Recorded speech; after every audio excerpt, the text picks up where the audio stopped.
How's it going?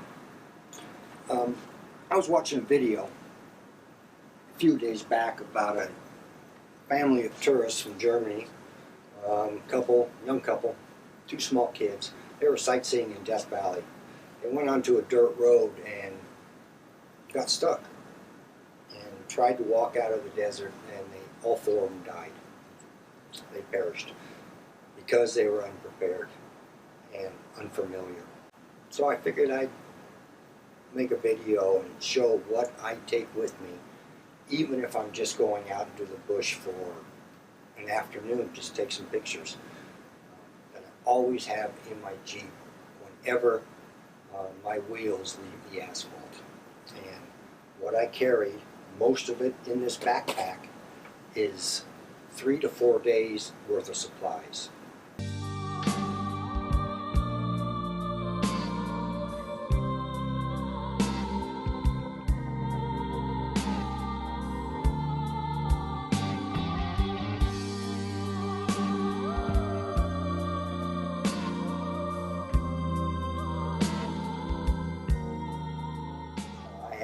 Always 3 to 4 days of supplies in this backpack, and I just throw it in the back of the Jeep, forget about it, it's there. As far as the water goes, I always have as much water as I can carry.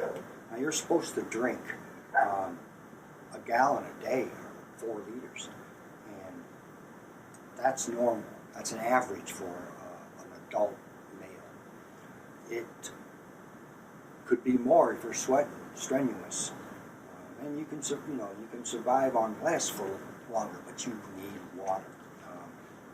A gallon a day is 8 pounds, 8.5 pounds.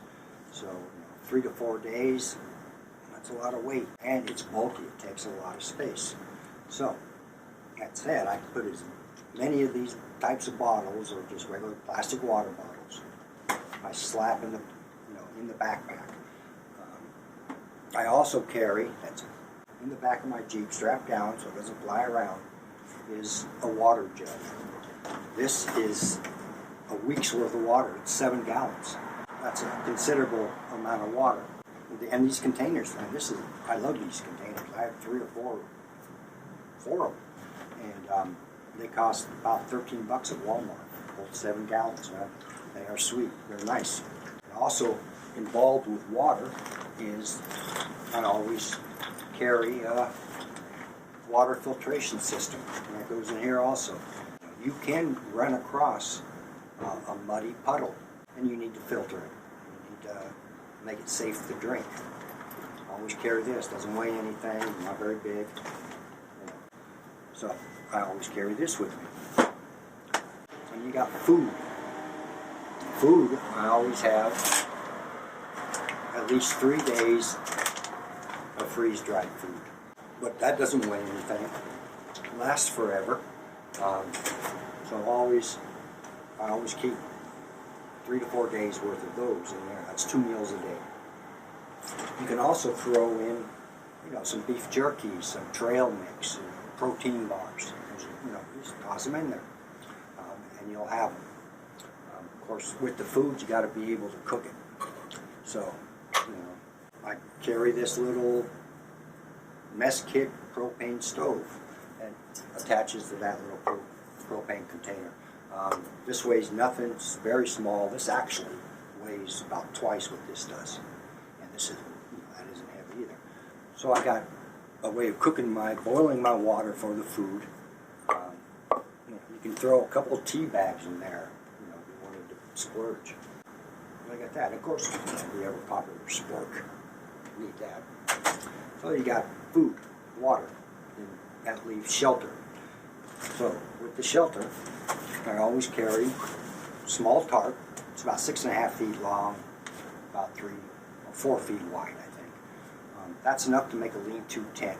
It's enough to create shade for you, so you can sit in the worst part of the day in the shade. And to help, facilitate this is I got some shot cord. So again, it doesn't weigh anything. Always kept in there. Along with that, a space blanket. Space blankets, again, very small, very light. great ground cloths, easily in the small backpack, 3-4 days worth of food, water, and shelter. And then you got other things you need to concern yourself with, basic tools.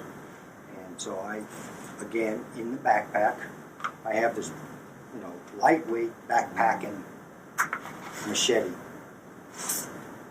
And, it's not the best axe, for chopping wood because it's very light, it has no weight. It's better to have that heft.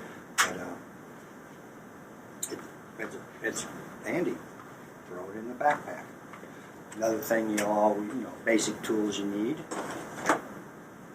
is a knife. Always need a knife. Millions of purposes. So again, always in the backpack. I don't have to dig around and make sure I bring a knife with me. Another thing is fire starting.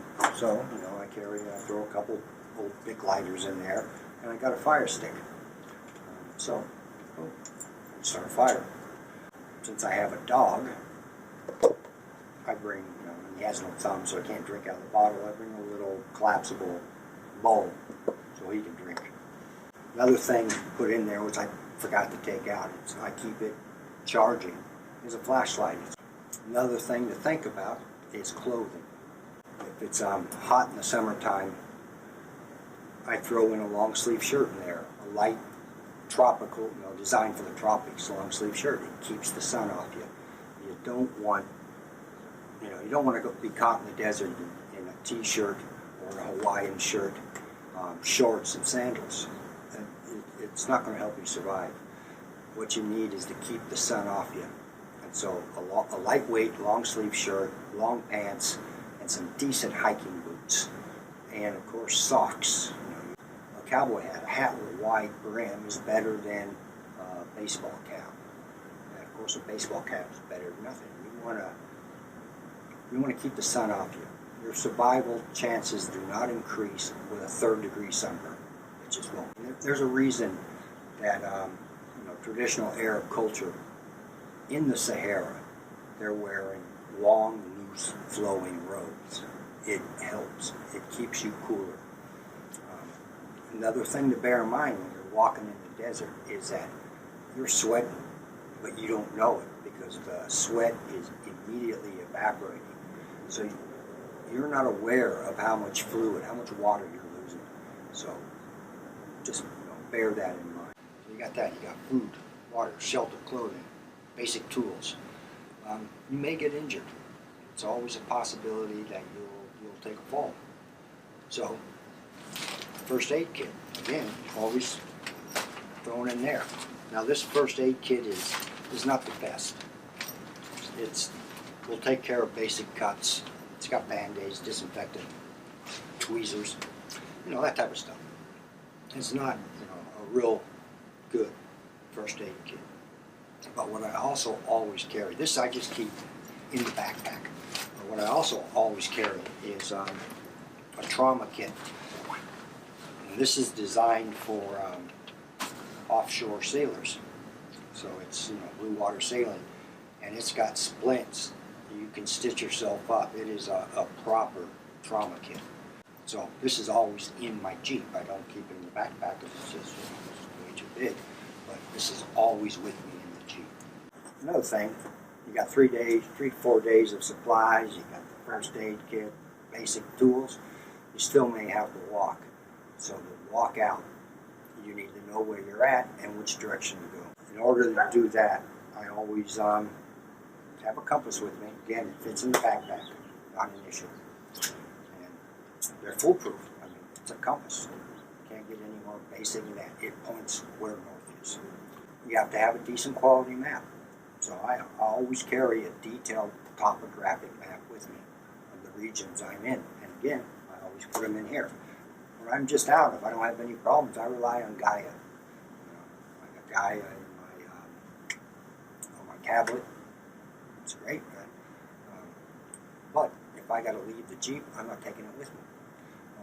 Or if Gaia, my laptop breaks, if my tablet breaks, my phone breaks, whatever. So a hard copy, old-fashioned topographic map. These BLM maps, they're super detailed as far as mountains and streams, elevations, but they also have landmarks on them, old abandoned mine shafts, mining claims, old cattle infrastructure, a 19th century corral are listed on these.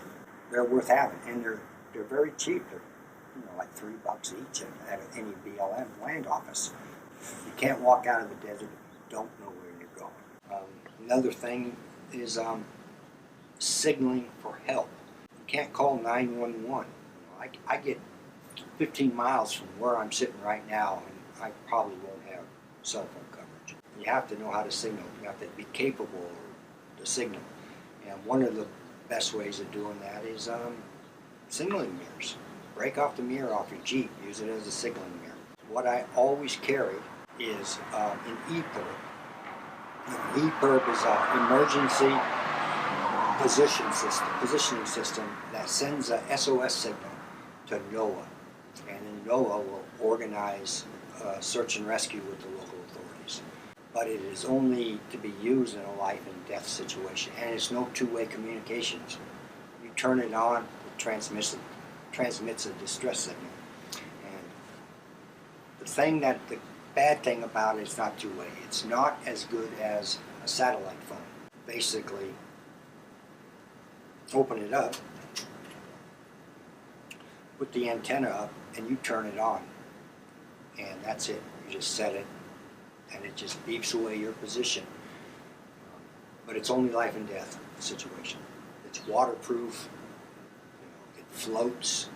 That was basically designed for sailors too. I used to keep it on my sailboat. What else I got here? The gun.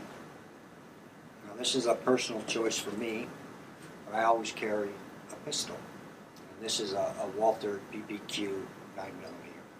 It's light. It's a good carry gun. There's advantages to them. The biggest one is the obvious one, self-defense. And I don't mean against people. I know all these YouTube channels that have, creepy old town in Nevada, small town, hills have eyes stuff. It's nonsense. But what you have to remember, you're out in the bush. You're not the top of the food chain. You have coyotes. You have mountain lions. You have bears. Coyotes will attack small children. They'll attack old people. And they will attack injured people, weakened people. And I wheel with my dog, and he's coyote bait. They will isolate him, drag him away. Mountain lions, I've woken up in the morning, got out of my tent and seen mountain lion tracks all around my tent, sitting around where I was camping. And mountain lions are, I wouldn't want to tangle with a 200-pound cat. So you got those. And they can also be used, speaking of signaling, they can also be used as a signal device. 3 shots fired rapidly is a sign of distress.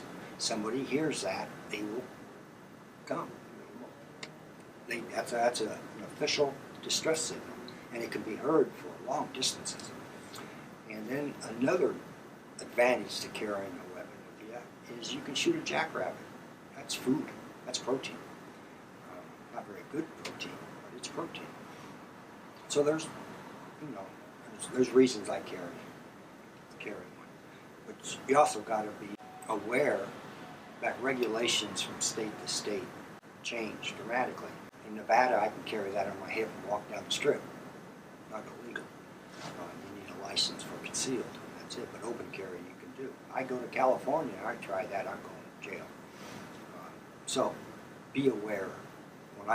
If I'm wheeling in California, or I'm going to cross the border on some desert road in California, I take that 15-round magazine out of there and I put a 10-round magazine just to avoid hassle. That may happen in California. They have some, shall we say, interesting gun laws. Bear in mind that this environment, the desert environment, is not a toy. It's not a joke. It can be deadly, and it can turn deadly rapidly.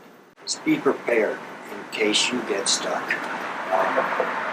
Try to learn basic desert survival. If you see a clump of mesquite trees out in the desert, there's a chance if you dig 3-4 feet down, you might find water.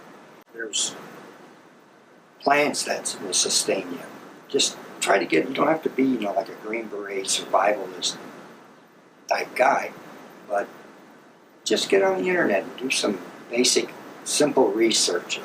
Know how to, where to look for water. The chances of finding water are better here. And just, be a little situational awareness of where you're at. Know where the nearest paved road is, the direction, the nearest town. Just basic woodcraft. Trying to, you are out in the wilderness and you can't rely on, calling AAA to get a tow truck. You have to be able to take care of yourself. There's a sense of self-reliance by anybody that goes out in the bush that you need. You need to cultivate it. I wheel by myself, so I can't rely on my buddies dragging me out, towing me out, getting me unstuck. I have to be self-reliant. So anyway, that's the rant. I hope it gave you something to think about. It's a tragedy. Don't end up like those Germans just because they were unprepared and uninformed and unprepared. So, use your head. It's a dangerous environment out there. Mother Nature doesn't care if you live or die. So, remember that. Anyway, that's it. That's the rant. Take care. Bye-bye.